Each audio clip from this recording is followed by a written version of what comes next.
Okay, hi everybody. My name is Richard Lesperance. I go by the name of my man Richard. Welcome to A Better Lifestyle. Today I have the pleasure to have Emily Schneider with me. Welcome, Emily, to the podcast. Thanks for having me, Richard. It's so nice to be here. My great, that's my pleasure. So tell us a little bit about your story and tell us what you do exactly. Sure. So I am a visual storyteller specializing in PowerPoint design. My magical knack is taking complex information and designing it to make an impact by being concise. I said impactful, but I'll say it again, impactful, and help the leader and that presenter really shine as they deliver their presentation, to let the slides be this background music to create this harmonious experience for them and their audience in order to move businesses and forward. I got here through a series of events. I'm just a creative, curiously person. I use air quotes, in the advertising marketing world. I love how design can connect us and create and invoke emotion. But what I realized, what I really loved, was being part of the sales presentations and designing the PowerPoints that we use to sell the campaigns in. And 20 years later, here I am niching myself to do exactly that for other people. I know you talk about I saw some of your podcasts and you talk about when it comes to presentation, you talk about consistency, simplicity, and intentionality. So talk to us about that. Yeah, totally. So those are like the three basic principles that I apply to all of my work. I actually can kind of say like I apply them to life. I think they're just really great intentions to be thinking about others and how you show up and what you share. Simplicity, consistency, and intentionality allow each slide within your whole story to feel individual or feel like it's got its purpose, I should say, but then also they connect. So when you think about simplicity, less is always more. We just hear things better. We understand concepts. Over communication can be the difference between somebody paying attention and being engaged and wanting to work with you, and kind of tuning you out and being like, you're not for me because I just don't get it. Consistency allows like-minded concepts to be connected, especially from a visual aspect. So our brains are not only 65% more likely to retain visual information, but when we give them the pieces to put the puzzle together by using consistency, whether it's in fonts, whether it's in colors, whether it's in the way we stylize those slides, again, our brains do a lot of that heavy lifting. So it allows the audience to be really focused on the words and the feeling that the presenter is sharing and connect more authentically to create that trust and that credibility. And then intentionality kind of is the package or the wrapper that brings it all together. So when you're intentional with what you put on a slide, how you deliver it, how you design it, and you use the simplicity and consistency principles, it really allows you to elevate that experience for both you and your audience. So what makes a great presentation?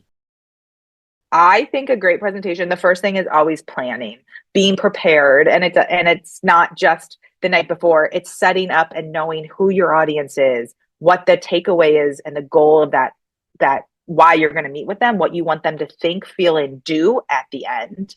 And then it's also crafting a narrative that makes sense to that audience and what, again, you want them to think, feel, and do. Setting yourself up to tell a story. And all of that doesn't need to be done in PowerPoint or on the computer. You should kind of be doing that as like a brainstorming prep session.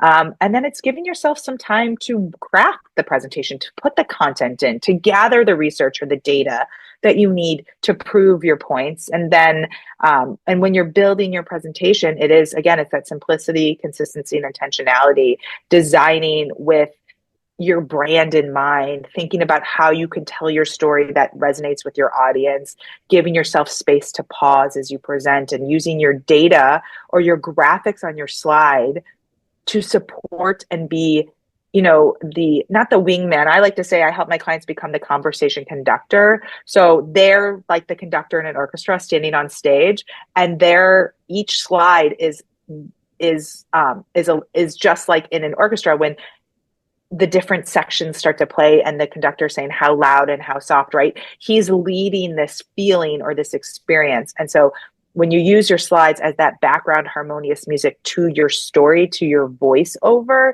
you allow your audience to hear, to see, and to connect the dots. And we all learn so much more by seeing and hearing. It's just the way our brains process.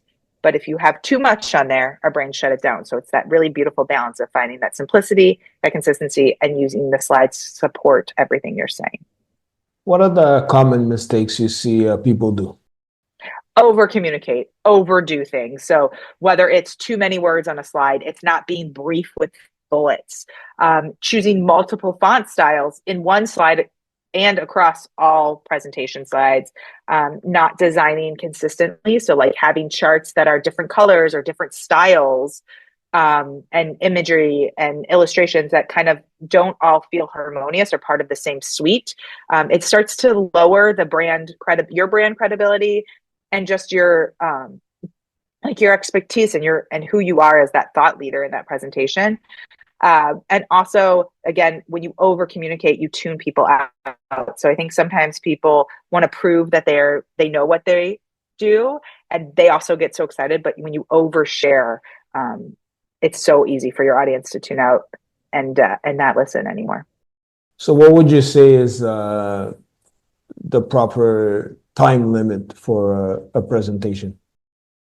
So I don't think there's a proper time limit. And actually, sometimes I even get asked, like, for a certain time limit, how many slides? I believe that it's really about what you're comfortable with as a presenter and how your information is broken up. So when we talk about simplicity on each slide, that's 1 to 2 key takeaways at the most per slide.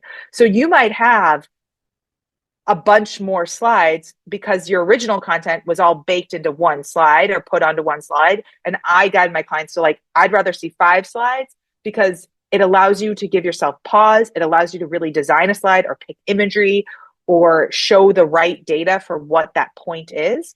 And if you click through slides, even if it's fast or to the cadence of your store of what you're presenting, your audience can pay attention, and they also see that there's something new on the screen, and so they get re-engaged. If you sit on a slide for too long, again, you zone out. I start to think about something else, or I've read it all and now I'm disengaged. So the idea is to create a sequence that feels natural for you based on your time frame and based on what you're sharing and your audience, so that you can really focus in on those key takeaways and purpose and intention for each slide.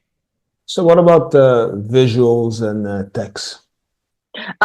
So there's so many great practices. I think for getting started, also something just to kind of back up is don't overdo animations. Kind of, to me, are like a next level. Start really simple. And so when you think about that, it's about looking at your copy. We've already talked about simplifying it, using headlines, using the same font, the same placement for headlines, keeping them brief. You don't want more than like 30 words on a slide. And if that means, again, creating more slides, that's really important. If you stylize and create a hierarchy with your copy, keep that consistent throughout. Bold things that should be like subheads, or use all caps, or use bullets, and stylize those in the same way. When you've limited your number of fonts and you limited the amount of information, you give people the space to digest your information. Same applies to the visuals. Pick one style of photography or illustration or icons. Let your audience feel like they're experiencing something, and you create that, that overall story that is concise or complete. When it comes to data, don't over communicate.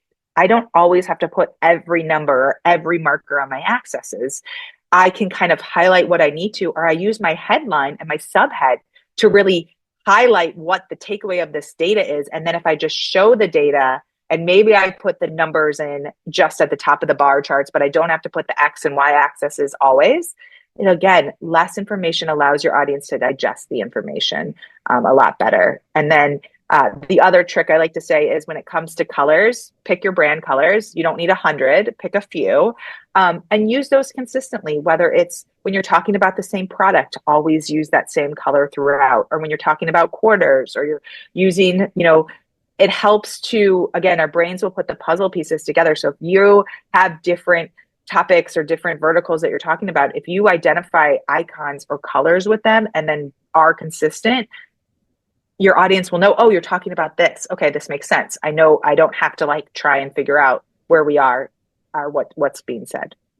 Do you think the person who presents should answer questions while they're doing the presentation or after the presentation?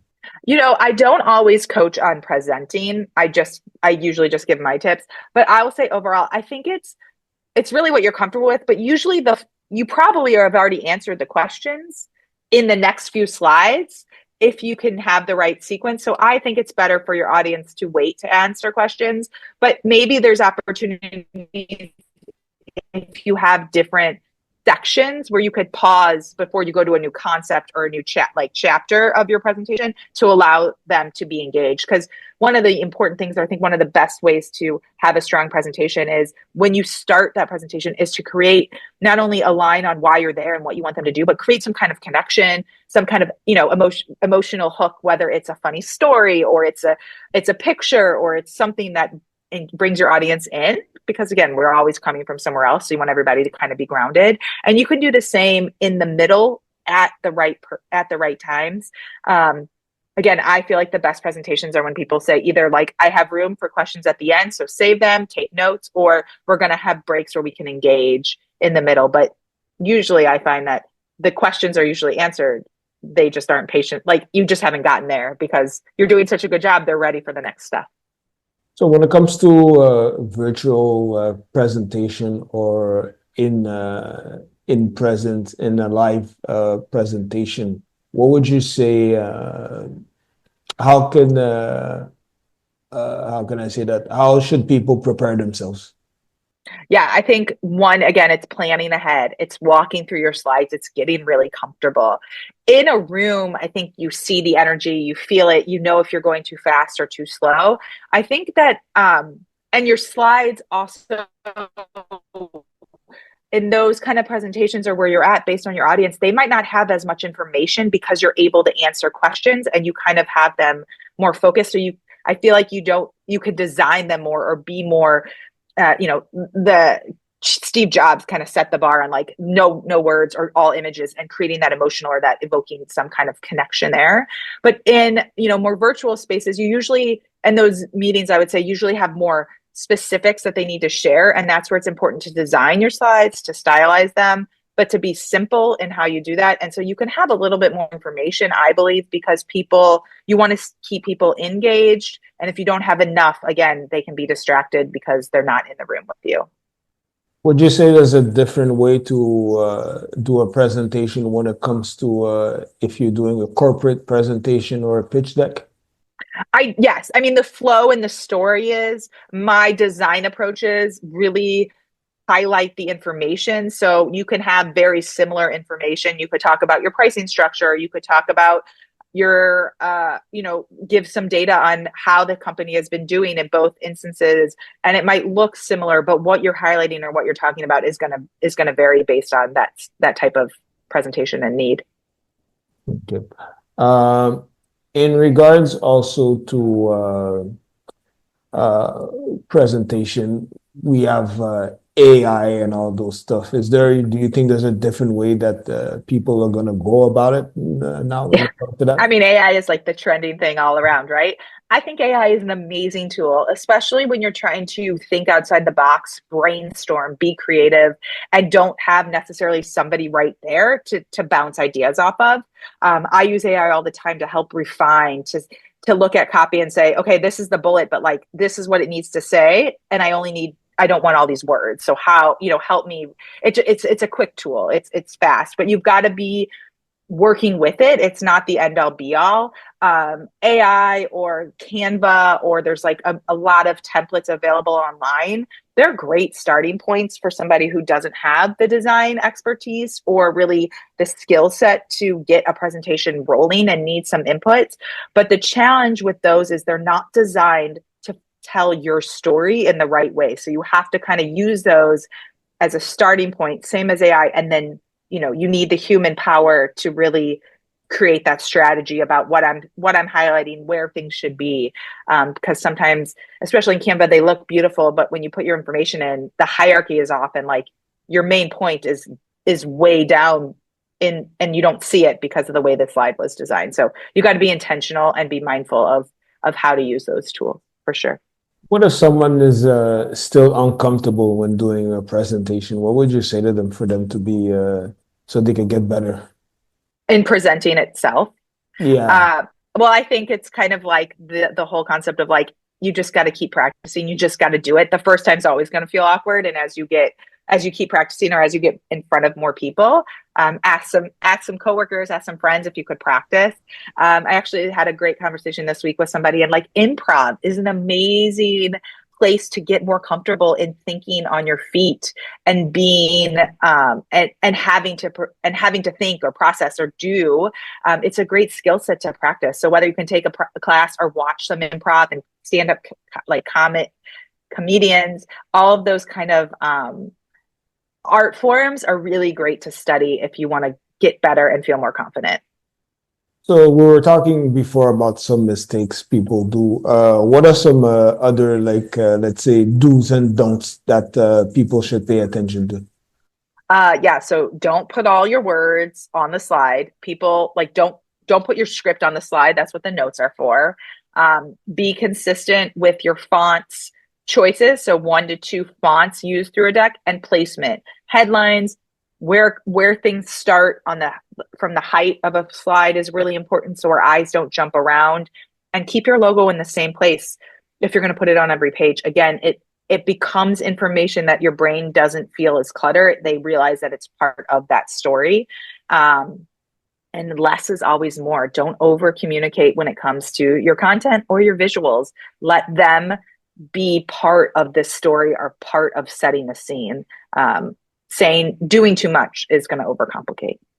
Do you think reading too much on your slides is a bad thing, or people should? Yeah, I mean, if you put your script on a slide, your audience is going to read it faster than you talk about it, and they're not going to listen to you. And then all of a sudden, to be honest, they're reading it and they're hearing you say these words, and their brain kind of goes into overdrive and it shuts down. I actually just I kind of geek out about this kind of information, this neuroscience behind it all, and I just saw like this really cool graphic where literally like the inputs of one individually are really powerful and your brain can retain them or process them. But when you put it all in, it makes sense, right? It's like overload. Our brains also we process images 6,000 times faster than words, or 60,000 times faster than words.